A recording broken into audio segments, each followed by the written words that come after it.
In order to really understand the whys of the Sunrise program, it's really important to also understand the history. So in 1974, Bears and Samaria Kaufman, two parents, had a beautiful son named Ron. And at 18 months, he was diagnosed with severe autism. He was diagnosed as having an under 30 IQ, and they were told this was a lifelong, irreversible condition. As many of you are still told that today. So they went, as all parents do, looking for help, looking for resources and support, and basically what they were told was there is nothing you can do. Put this child away and forget about him. At the most, maybe someday he'll be able to, hold a fork. Now clearly they wanted more for him, like you want more for your children. So they decided to try and reach him themselves. Now, instead of taking the perspective that was so pervasive then and is actually quite pervasive today, that autism is a behavioral disorder, that the problem is the behaviors, and if we would just get rid of those behaviors, we wouldn't have a problem. They took a different perspective. They turned away from that view and they said, how can I show my son that I love him? How can we create a relationship between us? How can we connect with one another? And so those very behaviors that everyone wanted to extinguish, that the whole medical community then and many now call bad, they decided to accept that as a part of him. And acceptance meant not judging it and not calling it bad, but instead they used it as a doorway between his world and theirs. So rather than force him to conform to a world that he didn't understand, they joined his. And that is when the very first relationship-based program was born. Over 30 years ago, that is where the Sunrise program was created. And I can tell you, it was such a beautiful thing. And the reason that I know this is because Bears and Samaria Kaufman are my parents, and Ron is my brother. So I was there in that house, watching them join him in his world. I was even shown ways I could do that as his sibling myself. And there was so much love and caring around my brother and our whole family. And so he eventually, after they worked with him, graduated from high school with absolutely no signs of his former condition. He went on to attend an Ivy League university and now actually teaches and travels the world sharing with people the amazing benefits of the Sunrise program. And so Bears and Samaria Kaufman started the Autism Treatment Center of America and the Sunrise program here in Sheffield, Massachusetts, in the United States. And we have been using this now to work with families from all over the world, children from the age of 11 months old to adults 55 years old, and using this way of connecting with children through respect, through acceptance, and through joining. Now, if you'd like to know more specifically about joining, please feel free to go to our website where there's much more information there that can help you. One of the primary focuses in the Sunrise program is social relationships. And with that in mind, we have created the Sunrise program developmental model. And this model has what we call the 4 fundamentals. Let me tell you a little bit about them and why they are so helpful and going to be such a support in helping your children to be socially successful. The first one is eye contact and nonverbal communication. First of all, the more they look, the more they learn. And second of all, this is such a meaningful way that we connect with another person.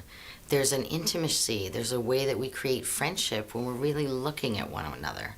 So we really want to help our children not look at us in an obligatory fashion. We want to help our children want to look at other people. So that's one of the 4 fundamentals.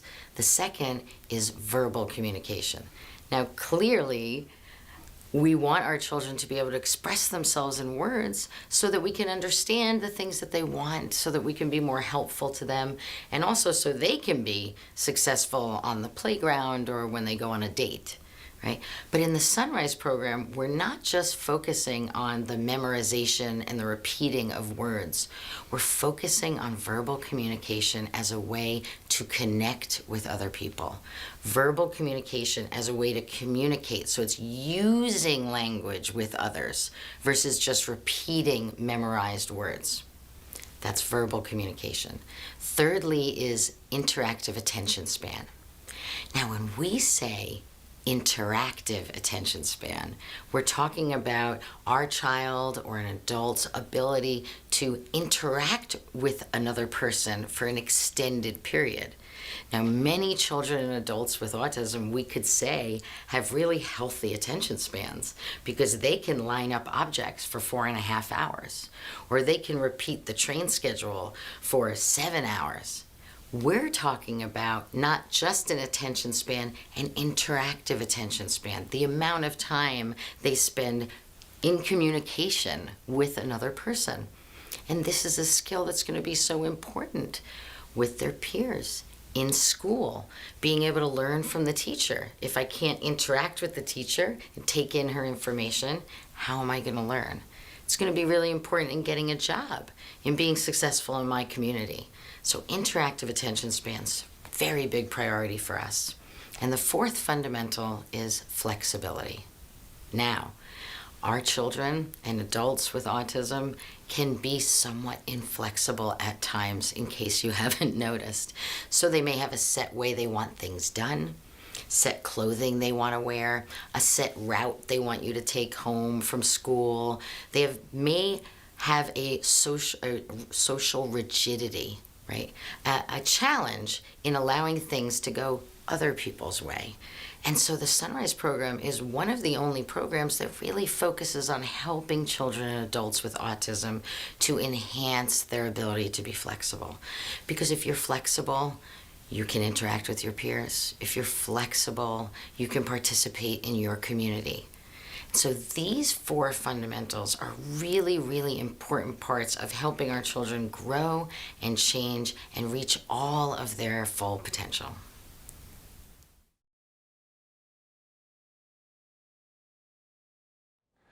If your child has been diagnosed with autism, with PDD, with Asperger's, then you will have recognized and noticed by now that there are certain behaviors that they do in an exclusive, repetitious way. And when you look at them, they're not involving anybody else, but simply doing it for themselves in a way that is self-stimulating, where they're focused. And it's sometimes, a lot of the times, in terms of as we have seen children, they are enjoying this type of repetitious, exclusive behavior. Now, you might know it typically as a stim. Here in the Sunrise program, we call this isms. And isms are particular behaviors that your child is doing to look after themselves. And what we do, how we approach these behaviors, is we do exactly what they do. And it's not simply doing what they're doing, it is also enjoying it as we're doing it with them.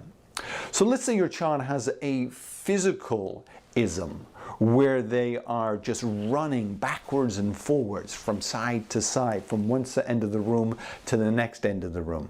And they're doing this exclusively. It is simply a party of one, only they are in this whole experience. Then what you would do if you were joining them, you would then be about 3 to 4 feet away, not interfering with their running, and you, with a lot of fun and delight, you would run too, backwards and forwards at the same pace, the same rhythm that they are doing. Maybe your child plays with objects in a very exclusive way. And so let's say your child is into Smurfy here. And so your child's looking at Smurfy and moving the arms and is really just enjoying this. Then I will join as a way to say, I'm here, I'm with you, and I will get my object. And then I, feeling excited and feeling good as I'm with my child, I will do the same thing with my object, moving the arms backwards and forwards. Maybe your child has a book And maybe they're looking at it in a very typical way. But when you go up to them and you say, hey, let's play, let's read, let me show you something, they move away and they just want to be focused and do it by themselves, then that is an ism. And again, what you would do is get your own book and you would turn the pages just like they're turning the pages, or do with the book whatever they are doing. Maybe your child does something where they have string and they're just playing with it in front of their eyes. Then you get some string and you do the same thing with a lot of enjoyment, and you do it too, okay? Now, maybe your child is making sounds and they go boop, boop, boop, boop, boop, boop, boop. Now, if they're making sounds and they're very exclusive as they do it, then you would walk around or sit there and you would go boop, boop, boop, boop, boop. Not louder than them. You're going to do it a little quieter, but you're going to do it too. Again, enjoying yourself, loving being there and doing the same thing as they are doing. Maybe your child is talking in long sentences, or maybe they're talking about a topic over and over and over again, and they're just saying so much about it. Maybe they're talking about rocket ships. Then you're simply going to talk about rocket ships, and you're going to do the same thing that they are doing. So clearly, when your child is in this particular mode, where they're exclusive, where they're in their own world, enjoying themselves by themselves, then this is the time to join them, to do exactly what they're doing with a fullness of heart and a lot of love, saying, I'm here, I'm with you. And so this is the way to be with them. Now, if you're wanting to know more about why we join, just click on the next tutorial and you'll find out why.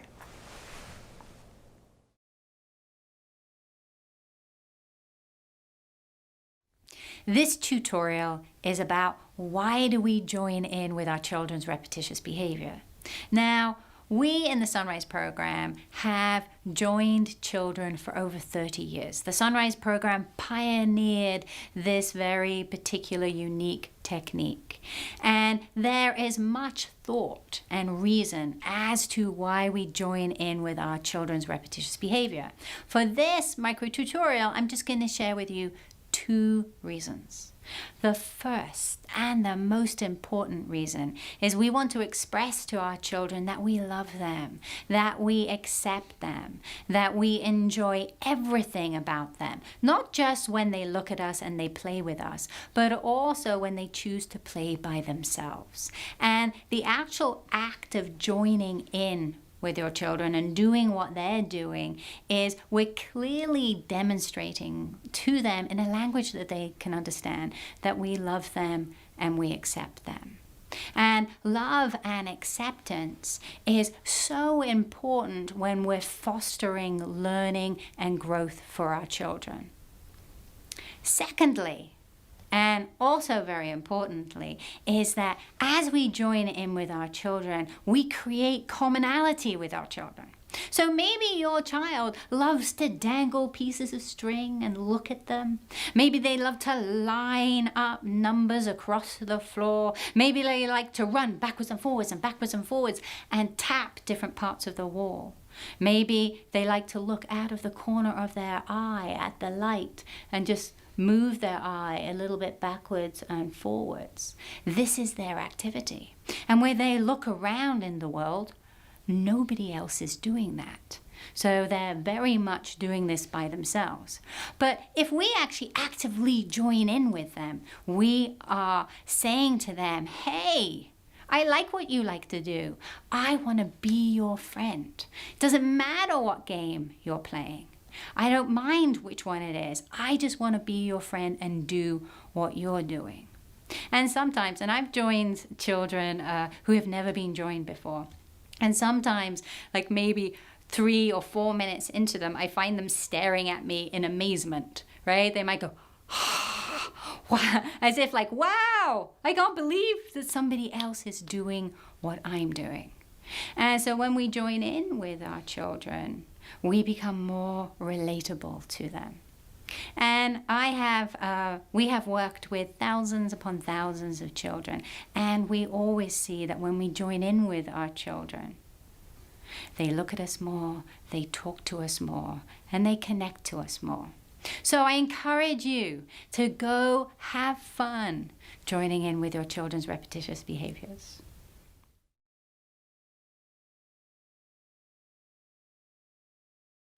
What we're going to do now is we're going to demonstrate to you the Sunrise Program principle of joining so you can see what it looks like in action. William here is going to play the child, and I'm going to be the Sunrise Program child facilitator. Now, William is going to be isming, and the ism is he has this very cute bee hat, and he's putting letters inside of it, and then he's shaking the letters, listening to them while he's deep breathing. And then he throws them out, dumps them out onto the floor. And then he keeps doing this again and again. That's the ism. Now, you might say, well, maybe he's just playing. But we know it's an ism because he has very little eye contact. He's not looking at me. I've tried to engage him and he's not being responsive to me. And all his attention and his focus is on one activity to the exclusion of any interaction. So those are some of the signs that we know is an ism. So in the Sunrise Program, what do? We join. And that is doing exactly the same as him. So you don't have to have exactly the same hat. If you don't have another hat, you could have taken any container. And so I'm going to do exactly what he's doing to the best of my ability. All right, so let's do it.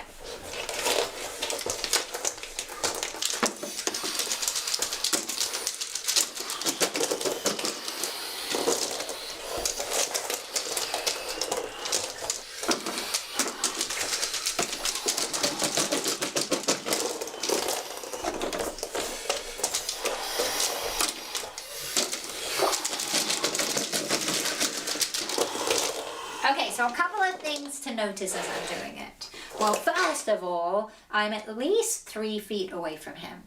I could even be all the way over the other side of the room because we want to give him his own space. Versus if I was really close to him, right, I could get on top of him and he might want to push me away because I'm kind of interfering with what he's doing.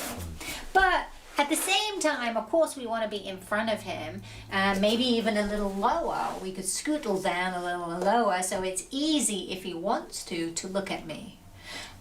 We always want to be in front because we want our children to see us loving them in this way. So we don't want to be behind them.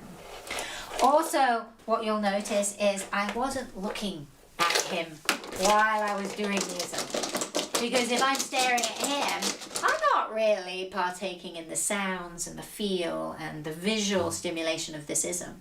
So you really want to, you don't have to look at him, right? You really want to be looking at the ism, what you're doing, finding a way to really get into it, all right? So I'm going to demonstrate this again, all right? So let's go.